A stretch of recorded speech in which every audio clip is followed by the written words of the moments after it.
Hello and welcome back to another exciting video on this channel.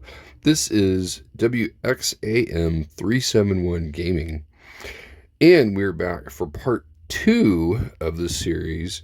New Madden Mobile 26 is here. And yes, we have got some exciting things for us. Today the focus is going to be player traits. And if you have not yet, please hit the like button and of course subscribe to my channel. Alright, so once we get started here, we'll go into all the main traits and how we use them, how you acquire them, and things like that. So without further ado, we're going to go ahead and start looking here at this main screen that's going to show up right now. Yep, here we are. And first of all, what are traits? Traits are abilities you can assign players. So you can put them in the little player slots.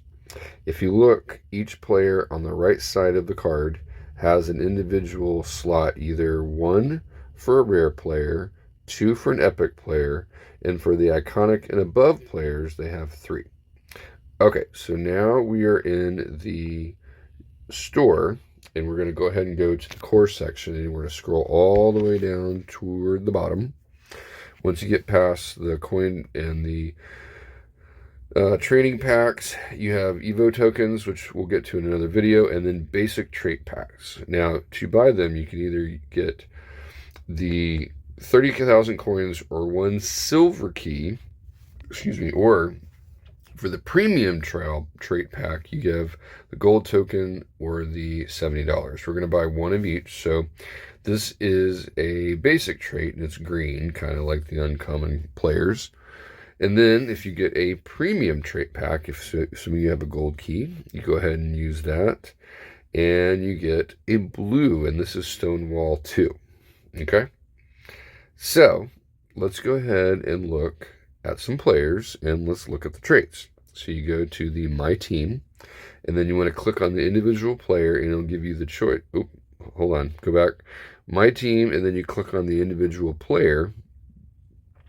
Actually, first I want to show you this. If you go to Wallet, it'll show you silver keys and gold keys. That's at the very bottom here. So these are keys, items that you get when you win events. So occasionally one will show up in like Journey, or maybe if you complete some goals. Here are all the different traits. And so the higher the number at the end, this says like Edge Protector 5, Edge Threat 5, that's the highest level. So if it's 1 or 2, that's less. Then obviously 5 is the best. Now, Catch Crusher, it'll say chance to cause incompletion on hit significantly increased. So it gives you the position, D-tackle, DN, linebacker, etc. Stonewall is a tackle success significantly increased. So these basically give the benefit increased stats. They don't increase the stat boosts, which I'll show you that in a second, but it gives you the increased likelihood of having that trait performed while playing the game. So we're going to take a look. We'll look at some of the epics. So we got Trevon Walker and Byron Murphy Jr.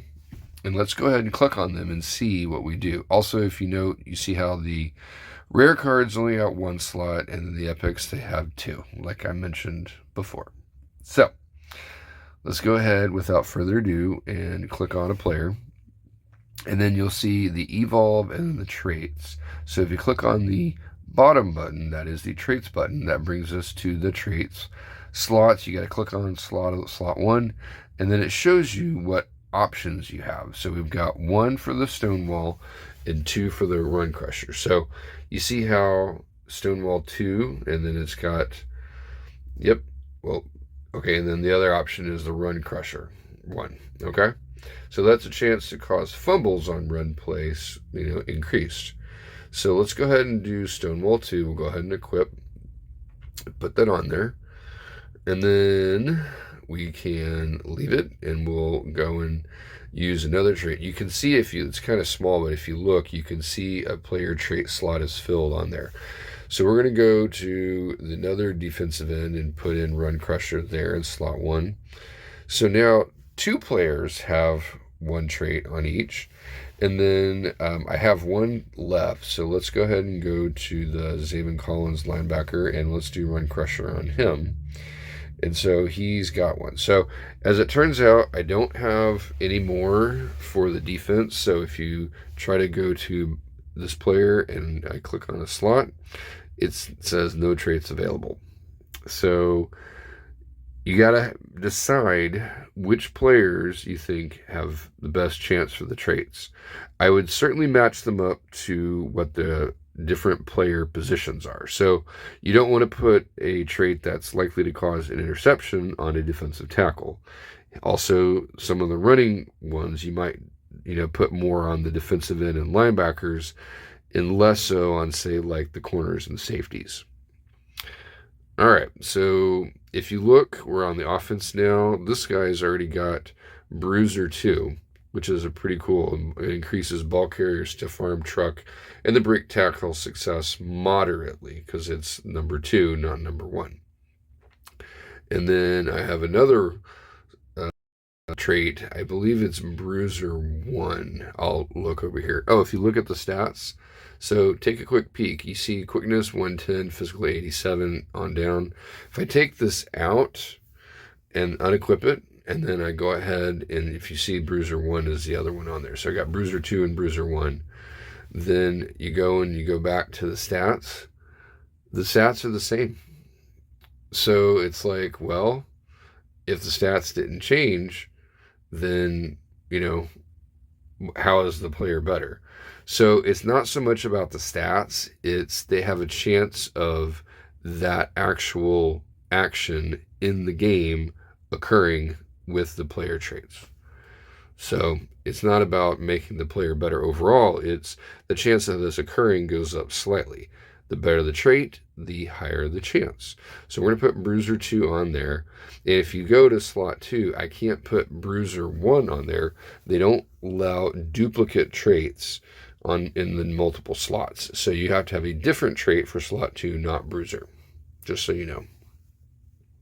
And so that's that right there.